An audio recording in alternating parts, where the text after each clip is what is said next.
और वो लोग जिन्हें तुम्हारे घर आने का बस एक छोटा सा बहाना चाहिए। तुम दोपहर में अपनी प्यारी मीठी नींद लेने जा ही रहे होते हो कि अरे बेटा मैं थोड़ा पास में ही आया था तो सोचा तुम्हारे घर आ जाता हूँ। पर मैं तो जंगलों में रहता हूँ। जंगलों में क्या करने आए थे? कहीं मेरा घर तो जलाने नहीं आए थे? जैसे तुमने मेरा फ्यूचर जलाया मेरे घर वालों को मुझे इंजीनियरिंग करवाने का बोल के।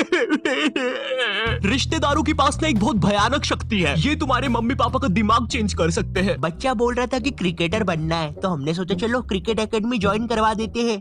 क्रिकेट एकेडमी ज्वाइन करवा देते हैं। भाई साहब आपको क्या बच्चे ने बल्ला मारा है क्या सर पे? नहीं तो जरा अपना दिमाग लगाइए। ये क्रिकेट विकेट में कुछ नहीं रखा। वो अपने विकास जी की लड़की बोल रही थी सिंगर बनूंगी, कुछ हुआ नहीं तो अब नुक्कड़ नाटक में पेड़ बनती है। मैं हूँ एक जादुई पेड़।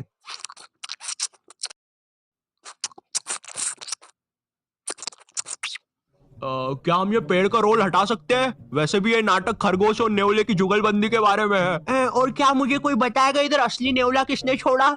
अब हमारी फैमिली में एक रिश्तेदार ऐसा होता ही है जिसे ना बहुत जोर से ज्ञान देने की आदत होती है। इसे लगता है कि पूरे ब्रह्मांड का ज्ञान ना इसके पास ही है और इनका मन पसंदीदा काम होता है लोगों को एडवाइस देना। तुमने 10th पास करी, अब सब्जेक्ट कौन सा लेना है वो ये बताएंगे। तुमने कॉलेज पास करा, अब नौकरी कौन सी करनी है वो ये बताएंगे। फैमिली में कोई बीमार है, उसका इलाज ये बताएंगे। फैमिली में कोई मर गया, इलाज इनने बताया था, पकड़ो। अब करियर चुनते समय भी ना ये लोग अपनी टांग बहुत अच्छे से अड़ाएंगे। पापा मुझे गेम बनाने वाला बनना है। अरे बेटा जिंदगी एक पूरा गेम ही तो है। भाई साहब आप इसको बनाओ डॉक्टर, बहुत स्कोप है। मतलब इसकी माँ का मुंह में रजनीगंधा और कदमों में दुनिया। नहीं पापा डॉक्टर तो नहीं पापा, इतनी पढ़ाई से तो मजदूर बन जाऊंगा मैं, लेकिन डॉक्टर तो।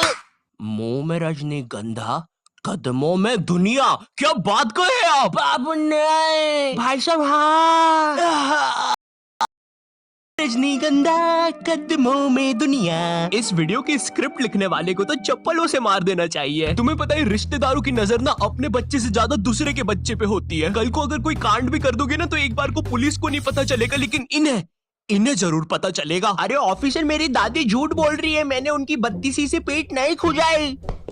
मिस्टर आयु यू आर अंडर अरेस्ट।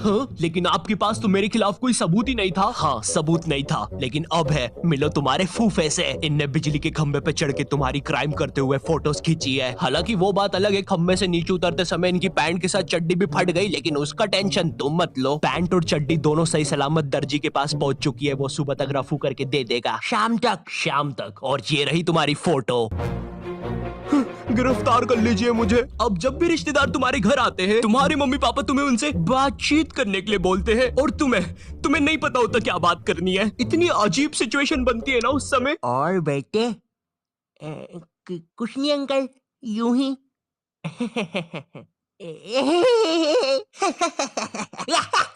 अरे पागल खाने के कैदी हंसते हैं ऐसे एक दूसरे को देख के। अब कुछ रिश्तेदार ना तुम्हारे सीधे घर आते हैं और तुम्हें तुम्हारे बचपन की अजीब सी यादें बताने लग जाते हैं। बेटे तेको याद है एक बार मैंने तेको तेरी लंगोट की बल उठा के पंखे पे लटका दिया था और तेरी माँ ने अनजाने में पंखा खोल दिया था, वो भी 5 की स्पीड पे। मरते मरते बचा था तू। उस समय तुम्हारे दिमाग में बस एक ही बात आ रही होती है, कौन है ये आदमी और बचपन में ये मुझे क्यों मारना चाहता था। बेटे याद है एक बार तू खुले में मूत रहा था तो तेरे को एक बंदर ने आके पकड़ लिया था। इतनी बेकार यादें बताएंगे तुम्हें बचपन की, और पता नहीं बटवे के कौन से कोने में इनके पास वो फोटो भी रखी होती है। ये देखो नुन्नी खींच ली थी बंदर ने इसकी। अब ये तो ना फिर भी ठीक है। तुम्हारे साथ कभी ऐसा हुआ है तुम आराम से एक चड्डी में बैठे हो और जेल जैसे कटोरे में दाल चावल खा रहे हो, ठंडी ठंडी हवा चल रही है और सब कुछ मस्त चल रहा है, लेकिन एकदम से तुम्हारे घर पे 10 रिश्तेदार आ जाते हैं। अब जरा सोचो उस चड्डी पे दाल चावल खाते हुए बच्चे पर क्या बीत रही होगी। तुम्हें वहां से भागने तक का मौका नहीं दिया जाएगा। भाई पूरा दिमाग सुनने पड़ जाता है इतने सारे रिश्तेदारों के सामने। ए छोटू अपने मालिक को बुलाना तो जरा। मम्मा। अच्छा ये इनका बेटा है। छी एव।